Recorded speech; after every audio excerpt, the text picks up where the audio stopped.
Entonces, bueno, estoy acá porque escribí un libro que considero, sobre un tema que considero que puede explicar cuestiones fundamentales que tienen que ver con la salud, con el medio ambiente, con la cultura, pero también con cuestiones que parecen que vienen de más lejos, con la marginalidad, con la violencia, con la desocupación, con ciertas ideas de desconexión, de falta de futuro, de un montón de conflictos que nos rodean y para los que tenemos pocas explicaciones. Yo esas explicaciones las encontré alrededor de mi búsqueda de mi propio tema, que es la producción de alimentos.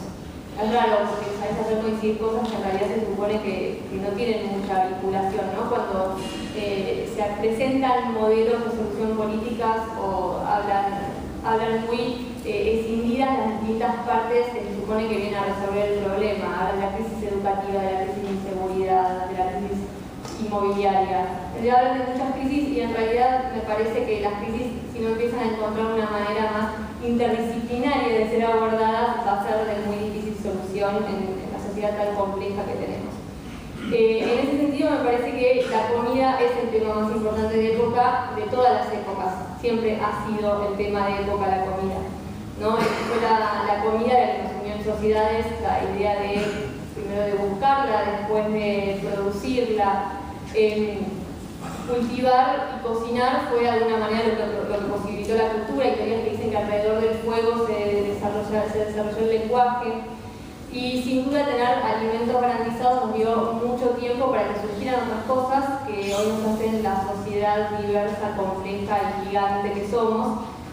Nos dio tiempo, nos dio espacio, nos dio esa gran cualidad que es el ocio, que nos hizo interrogarnos y nos hizo buscar otra serie de cosas. Tener alimentos garantizados también nos dio lugar a la acumulación, ¿no? Y a olvidarnos muchas veces de dónde venía todo. Empezamos a tener un montón de alimentos y de repente parece como si florecieran ahí de la nada. Son momentos históricos muy complejos, muy largos, pero muy precipitados también en los últimos tiempos. Hay un sistema construido en el último tiempo que no tiene tantos años, ¿no? Que parece estar ahí desde hace siempre. Entonces, por ejemplo, no sé, hoy vamos y tomamos una cerveza y nos olvidamos de pensar que tomar una cerveza en ese momento de ocio buenísimo que tenemos, o ni siquiera de ocio, por ahí de un momento después de unas días de conflictos, nos hace relajarnos y nos olvidamos que esa cerveza de alguna manera viene del campo también. Y viene de como de un montón de situaciones sumamente complejas que permiten ese momento celebratorio y que tiene en su gestación, en la sola idea de crear una cerveza, un montón de saberes conectados. Creo que la seguridad nos dio lugar al olvido, a la desconexión y a esos recorridos larguísimos en donde después de una manera se olvidó el origen. Entonces no pensamos ni cuando tomamos una cerveza, ni cuando comemos un bife, ni cuando elegimos un tomate, que estamos tejiendo esa relación con la naturaleza, con las personas que trabajan la tierra, con esas cosas que suceden ahí en lugares tan lejanos. Parece que conectarnos con la naturaleza siempre fuera ir a buscar la naturaleza, pero la naturaleza está alrededor, ¿no? Nosotros somos naturaleza obviamente y la naturaleza es algo que está y que sucede por lo menos 3 o 4 veces por día cuando comemos. Estamos tejiendo esa relación y de un modo bello y complejo e incluso todavía más complejo que no sé, ir a bucear 3000 metros abajo del agua. Entonces también esa relación con los alimentos lo que plantea distintos modos posibles, lo que plantea distintas culturas posibles alrededor de la comida. Se fueron gestando historias, se fueron gestando mundos particulares y alrededor del sistema de producción de alimentos, cuando el sistema de producción de alimentos se volvió tan poderoso y también permitió desplegar otras cosas en gran escala que tienen mucho que ver también con la codicia y con la estupidez que nos conforma, ¿no? Creo que así importante es la comida a nivel mundial. En Argentina somos un país productor de alimentos, un país que supo producir los mejores alimentos alimentos para el mundo, que nos jactamos un montón de cosas alrededor de la comida,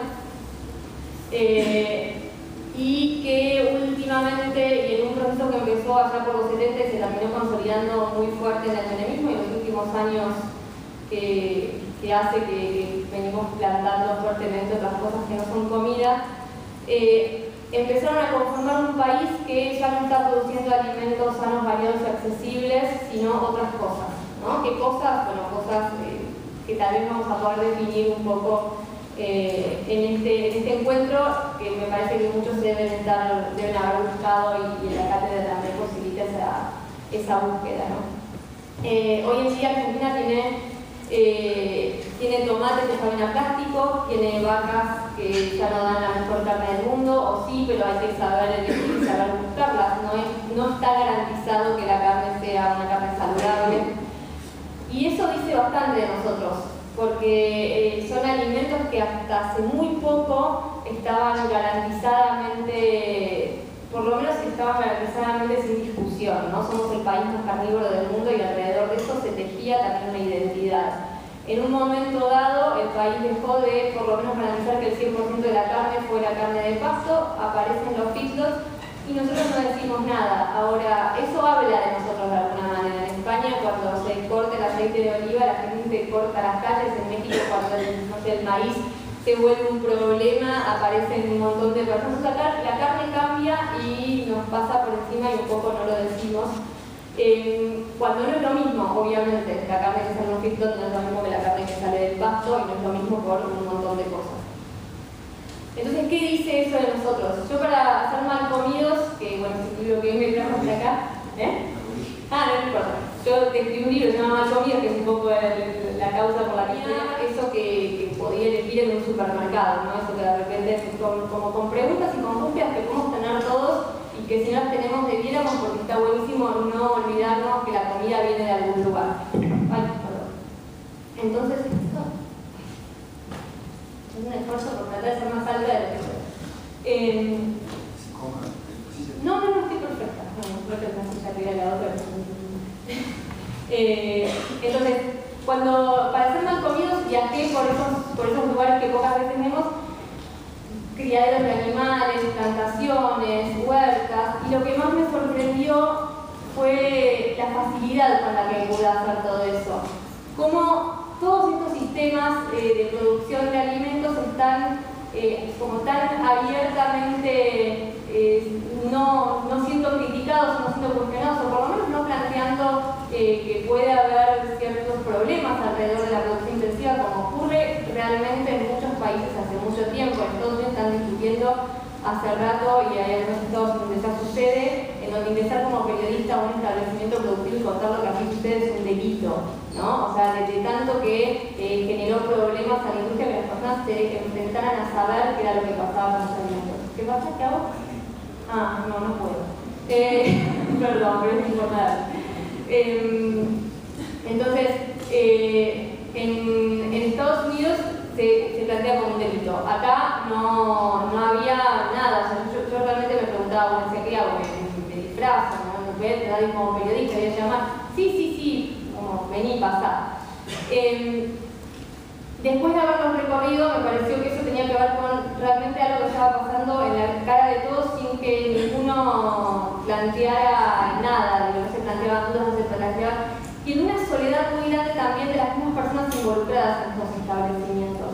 Estaba, por supuesto, las personas como que más tecnología y más empresarialmente tenían sus sistemas productivos, y también estaban las personas que un poco el sistema los había pasado por encima. Me pasó mucho con los criadores de pollos. Los criadores de pollos de repente pasaron a ser empleados de un sistema que de alguna manera los contiene porque les garantiza un sueldo a fin de mes, pero de otro lado también hicieron que desaparecieran un montón de prácticas, un montón de cuestiones que venían practicando hace muchísimos años, básicamente que no hubiera ninguno de los saberes que ellos habían recopilado durante tantos años que sirviera para nada. Porque ahora ven una empresa con un montón de técnicas que ellos hacían. Y entre esas técnicas, que por lo general se basan en la fórmula mágica de ahorrar tiempo y espacio, hacían que ellos tuvieran que usar un montón de cosas que antes usaban, remedios químicos, agroquímicos, porque por supuesto los lugares que tienen muchos animales concentrados que atraen muchas plagas, entonces usaban muchísimos agroquímicos. Entonces hicieron que la vida de estas personas cambiara radicalmente. Por lo general se trataba de emprendimientos productivos familiares que dejaron de ser familiares porque los niños no se pueden acercar, porque si se acercan terminan siendo intoxicados. Entonces, lo que vi fue una diversidad muy grande alrededor de sistemas productivos. Era una especie de crimen perfecto que al de tan perfecto se hace frente a todos nosotros sin que nadie se cuestione las cosas, ¿no? Inclusive me preguntaban, no sé si quería filmar, si quería sacar fotos, me ofrecían fotos, pero me parece que eso habla también de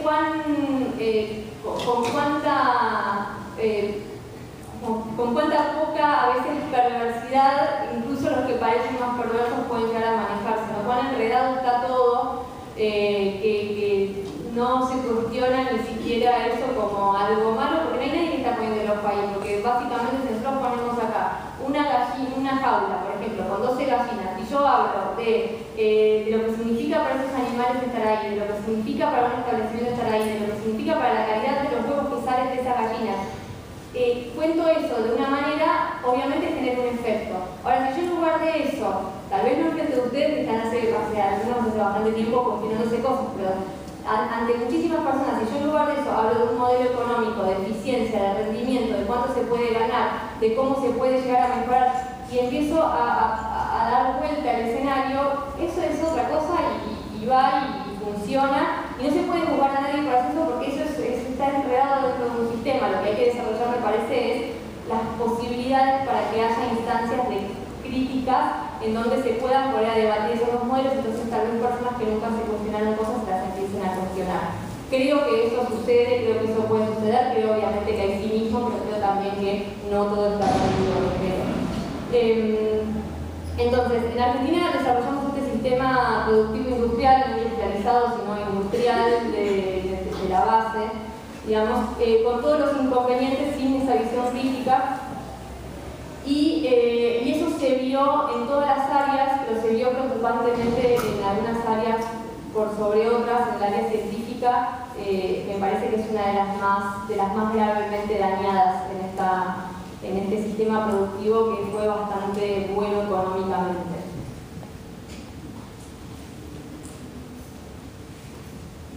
Creo que hay que dar un espacio a las personas que piensan diferente para decir, bueno, esto funciona, no funciona. Eso tiene que estar lejos de que garantizar, obviamente, una ciencia independiente. En este país vamos a hablar de cuando se instaló, digamos, más agresivamente este sistema que empezó a ser agresivo, que empezó a mostrar sus posibilidades de daño en la dictadura y terminó consolidándose cuando dejamos entrar cultivos transgénicos sin cuestionar nada. Aunque parezca que nadie iba a cuestionar nada, el único país que no cuestiona nada fue Argentina. En todo el resto de los países se cuestionó y en ninguno de los países se dejó entrar a los cultivos transgénicos como se dejó entrar en este país. Yo creo que tiene que ver con muchísimas cosas, obviamente la impunidad que reinaba en ese momento es gran responsable, pero también por los testimonios que se pueden recopilar alrededor de personas que trabajaban en oposición de eso y que tuvieron una voz muy poco escuchada. Había un encantamiento muy grande con cualquier innovación científica, ¿no? La idea de un cultivo que viniera de un laboratorio estadounidense, parecía como una empresa de la que poco se sabía acá, pero estaba hace bastante tiempo, pero no era sinónimo de otra cosa que de progreso como todo lo que parecía venir del primer mundo. Entonces así ingresó esa planta de soja transgénica a nuestro país, transgenizada para funcionar con un agroquímico, no para otra cosa, que es el agroquímico que quería vender la empresa, que es Monsanto. Entonces, vendieron un combo productivo y se lo pusieron a ensayar a gran escala en nuestro país. Y eso pasó en los campos también, todo al descubierto, digamos. ¿Qué se sabía en ese momento de esa plantita en particular? Nada. La verdad es que los estudios que se hicieron en ese momento en Estados Unidos, si bien dicen que fueron exhaustivos y demás, pues hicieron cosas básicas como probar la planta con el agroquímico, se probaba la planta sola. Los estudios que se hicieron, además, fueron clasificados por la empresa, o sea, nos hicieron abiertos al público, y las personas que hicieron preguntas, acá mismo es muy gracioso cuando gracioso, tristemente gracioso, ¿no? Cuando se recorre el momento de la aprobación, cada una de las personas que planteó interrogantes, fueron ignoradas de una manera bestial. Ni siquiera se les atendió el teléfono, hay comunicaciones cortadas que terminan todas en preguntas. Las preguntas son: ¿se sabe si es inocuo? ¿Se sabe si alguien nos va a comprar esto? Eran preguntas súper pertinentes, como para que nadie las contestara. Bueno, nadie las contestó.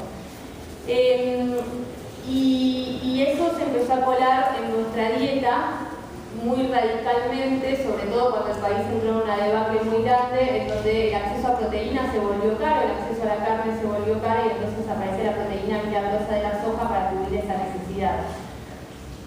Las mujeres adultas comían soja, los chicos pobres tomaban leche de soja, se reemplazó la carne de muchísimos guisos por soja, y se difundió una forma de dieta absolutamente nueva con la que nosotros no habíamos venido evolucionando de alguna manera como sociedad, y planteó problemas serios de salud con cosas que después se comprobaron, porque más allá de la transgénesis o no de esa planta, hubo un abuso de una sola variedad, de poner una cosa en la comida que no se venía haciendo, que no se venía dando, y eso obviamente genera efectos. Cambiar las dietas de la sociedad es lo más radical que hay. Se ve, no sé, cuando de repente aparece el asistencialismo en comunidades y empiezan a cambiarles el menú y les dan menúes de nuestra dieta occidental con nuestra forma de comer. Los cuerpos de esas personas cambian y la calidad de vida de esas personas cambian. Bueno, eso pasó como un experimento colectivo a gran escala en nuestro país, cuando las personas dejaron de poder comer carne, dejaron de poder tomar leche todos los días y pasaron a comer esa soja. Y mientras tanto la soja tenía cada vez más éxito. ¿Y por qué? Porque había otros países que empezaban a comer esa carne que nosotros dejábamos de comer. Quienes eran China, India, países que empezaban a ver crecer sus clases medias y iban tirando por la borda sus dietas tradicionales, en muchos casos también obviamente corridos por fantasmas de grandes hambrunas que tuvieron esos países. China es uno de esos. China vive el consumo de alimentos de una manera muy tremenda, casi voraz. En India los cambios radicales de la dieta además se enfrentan casi a choques culturales y lo van llevando adelante. Entonces, en algún lugar obviamente hay que generar toda esa carne de los países más poblados del mundo. De alguna manera estos sistemas productivos industriales generan esa cantidad de carne que no se genera de otra manera. Y esa carne hay que darle de comer, y ese alimento para esos animales tiene que ser tratado en algún lugar, y los lugares menos poblados, como nuestro país, es un lugar ideal para plantar esos alimentos para esos animales. En el medio de ese recorrido, si seguimos ¿por qué la soja tuvo tanto éxito? ¿Por qué siguió teniendo tanto éxito? Entramos en que en Estados Unidos, en la bolsa, se desreguló la posibilidad de que distintos inversores pudieran especular con comida como nunca antes. Después del desastre de las hipotecas, y lo que significó para el mundo financiero todo el avance sobre las hipotecas, la caída de la casa, bueno, el avance sobre la comida, se abrió el espacio ahí. Entonces, no solamente de repente estábamos plantando alimentos para animales, sino además lo que yo llamo como las fichas del casino global de financiero y de especulación que se jugaban en las bolsas de otros lados y que trajeron aumentos de precios dramáticos en lo que se conoció como la burbuja financiera de los alimentos, el food bubble, que llevó a la hambruna a cientos de millones de personas que estaban ahí tambaleando y que están bastante más lejos de países que se benefician con los modelos productivos, como los países del continente africano, por ejemplo, que están mucho más endebles. Entonces, ¿qué pasó en todo este tiempo? Es que casi el 60% de nuestras tierras cultivables están ocupadas por soja.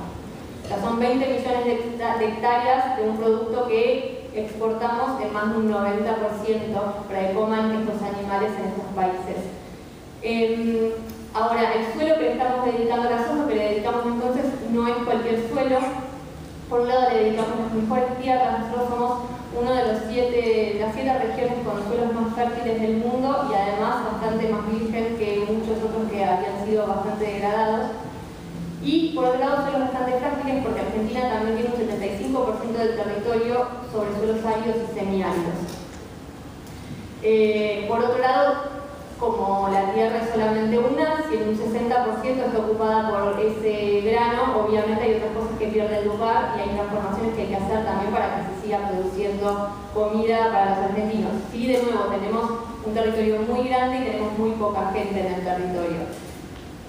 Incluso así se jibarizaron los espacios donde se produce un montón de nuestra comida, entre ellas la carne de vaca, justo en el momento en el que empezó a jugar bien fuerte la soja en las grandes bolsas financieras, empezaron a recibir subsidios, los corrales de engorde, se retiró al ganado, la idea era casi todo, porque realmente los subsidios fueron muy fuertes para retirar el ganado del campo y dejar el espacio libre.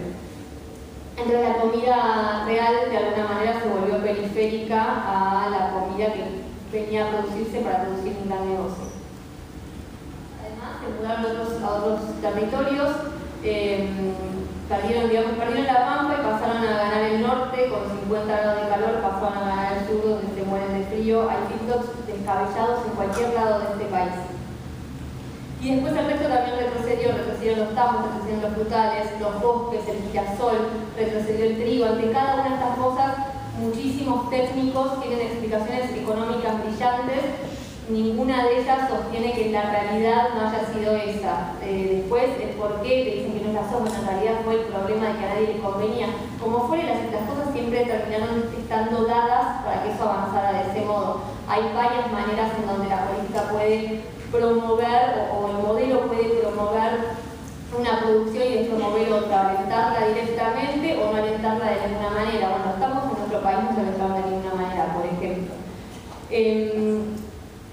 ¿Y cuál es, en ese contexto hay que pensar que cada una de las producciones son hechas además por personas, ¿no? Entonces, se supone que en el campo, nuestros campos, al margen de que no hay muchas personas, no es un país hiperpoblado, nuestro campo siempre tuvo un montón de personas viviendo adentro, en una diversidad muy grande, porque además tenemos esta increíble ventaja de tener territorios sumamente diversos, pero también muy olvidados, en muchos casos relegados, en muchos casos fuera de la imagen de todos, ¿no? Personas que parecen invisibles aunque estén. Bueno, esas personas sufrieron cambios dramáticos en sus vidas en este último tiempo, cambios dramáticos que por otro lado no podemos reflejar completamente ninguno ni podemos dimensionar completamente porque los censos agropecuarios fueron directamente, no salieron a la luz, salieron parcialmente. El último censo con el que se cuenta es de 2002 y ya habla de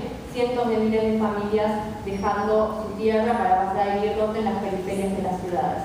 Eso es una realidad inobjetable. El movimiento que genera, ahora te dicen, bueno, pero ese movimiento se corresponde con una idea cada vez más urbana de vida, es un movimiento global, es un movimiento indetenible. No lo es para mí, no lo tendría que protestar. Hay muchas personas que sufren, muchísimas, o sea, poblaciones enteras, sociedades que se arraigan a su tierra. En muchos casos tenemos un montón de muertos en nuestro país, en el norte, a raíz de eso, de personas que prefieren dejar la vida, dejar el territorio, ¿no? También hay personas a las que nunca se les planteó nada y nuevas generaciones que nunca ven qué posibilidades tienen porque se cortó de raíz la posibilidad en sus vidas de aprender otras formas de vida posibles que no sea el asistencialismo en los márgenes de la vida urbana que tenemos por acá. A todo eso hay que agregarle que la soja se planta en nuestro país con un sistema de siembra directa que no emplea a muchas personas, que no requiere mucha mano de obra, que se promociona como una técnica ecológica que tal vez se usa obviamente en agroecología en un montón de lugares, pero no con 300 millones de litros de agroquímicos encima, y deja de ser un poco ecológica y pasa a ser un motivo más de expulsión de personas, porque las personas que viven en las periferias de los campos, que viven sus vidas rurales, que de repente empezaron a ver que les decía que las hojas les llegaban a las puertas de las casas, empezaron a ver afectada su salud, empezaron a tener estos efectos devastadores del modelo que no les derramaban nada más que enfermedades que no podían explicar y enfermedades que no solamente nadie estaba estudiando, sino que nadie permitía que se estudiara. Entonces, 12 millones de personas son más o menos las que viven en zonas rurales, tenían pueblos donde había aumentado un 400% el cáncer, las malformaciones y cosas, también alergias, situaciones realmente inexplicables que hoy se reconocen en muchos casos, inclusive en los medios más del agro más duro, diciendo que se trata de malas prácticas agrícolas, ¿no? Como un poco con daños colaterales de la brutalidad de algunos. Ahora es rarísimo porque son todos medio brutos, o tal vez es que el sistema no funciona y en realidad no hay un químico más inocuo y siempre de alguna manera te llega. Son cosas que no se cuestionan y que no se permiten cuestionar, ¿no? Me parece que cuando hablamos de desarrollar un pensamiento crítico habría que lograr encontrar también las universidades debieran ser lugares donde se encuentren las dos personas que estudian esto o que están en contacto con esta problemática, a que uno le diga al otro realmente frente a un montón de personas qué es lo que piensa, qué estadísticas hay, qué cree realmente, y se van a empezar por lo menos vamos a empezar a avanzar un poco en el desarrollo de un pensamiento que no está avanzando demasiado. Por ahora se ven dos relatos irreconciliables, y uno es de víctimas y es terrible, y el otro es del poder económico, y en el medio no hay forma de que construyamos sistemas realmente sanos donde entremos todos.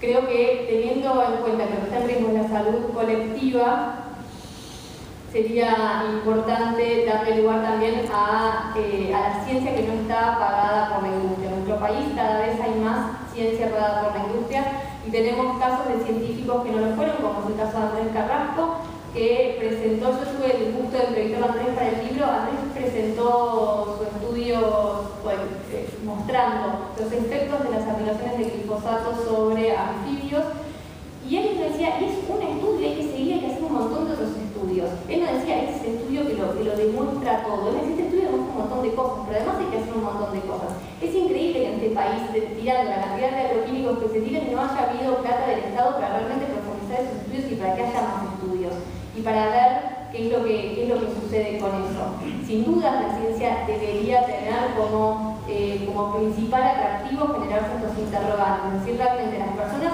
están todas volviéndose locas y que se agarró como una especie de paranoia en todos estos pueblos que dicen paren de fumigarnos, o realmente está pasando algo ahí. Y no puede ser que no haya científicos que se apunten en esos lugares y que digan, bueno, ¿de qué manera podemos estudiar esto? Que encuentren. Eso a mí me sorprende mucho.